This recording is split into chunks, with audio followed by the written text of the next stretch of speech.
I talked about cryotherapy, which is cold therapy, taking a cold shower, but sauna bathing, I think, can give you almost as many benefits. And today we're going to talk about what would happen if you were to do sauna on a regular basis for 14 days.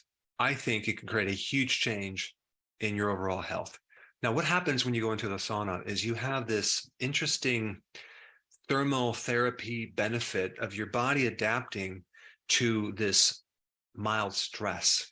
And the term for that is called a hormetic effect, where you're adding a stress to cause your body to then adapt and become stronger.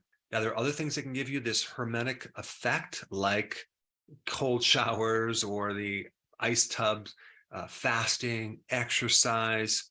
But let's dive into the benefits of what this sauna can give you. Now, you have the regular sauna where you're adding heat, but then you also have another type of sauna, which is not as hot, where they're using infrared, which is a little bit different. That can go a little bit deeper into the body because this infrared can penetrate inside the body, and it can also increase more melatonin.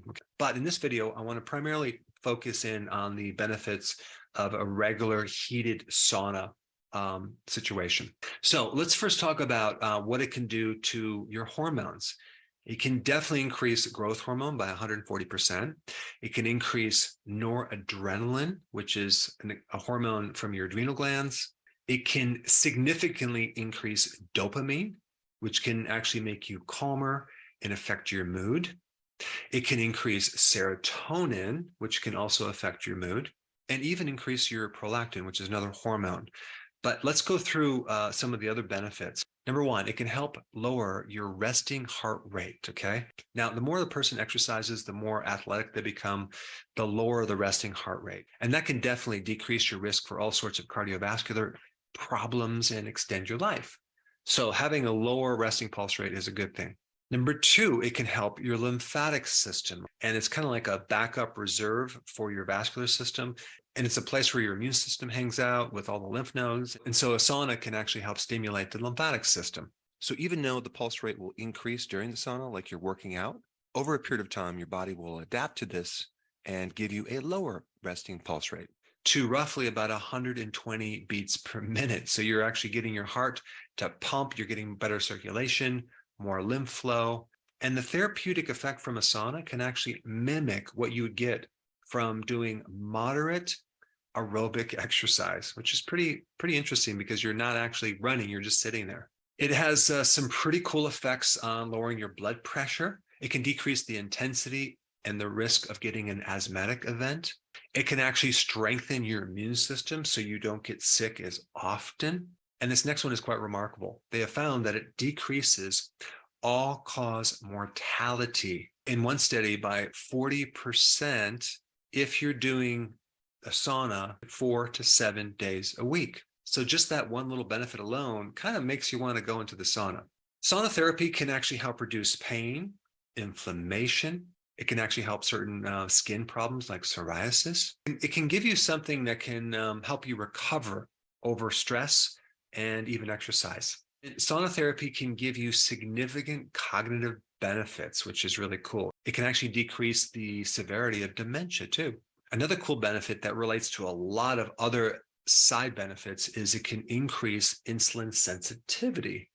So it actually is helping you with your blood sugars. It decreases something called ROS, which has to do with oxidative stress. So it kind of has an antioxidant effect. It makes your skin look youthful.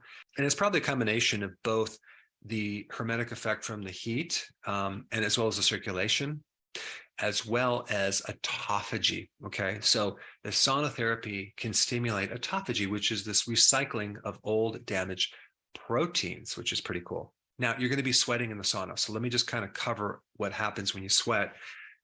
You're going to be losing mostly sodium with a smaller amount of potassium.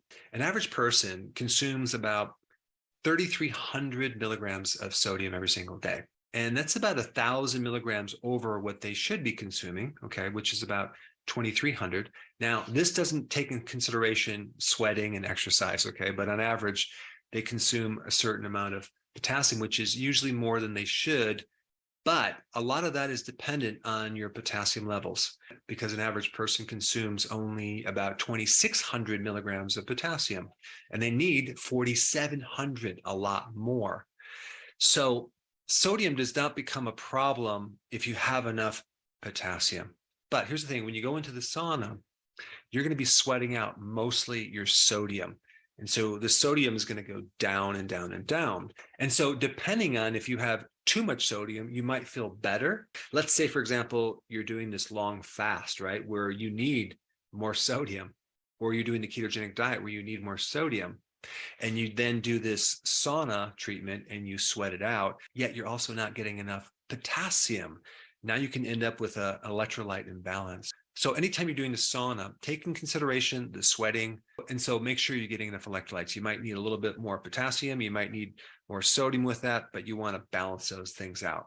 So those are some pretty cool benefits of the sauna treatment. You might want to try it. And since we're on the topic of sodium and potassium, I put this video up right here. Check it out.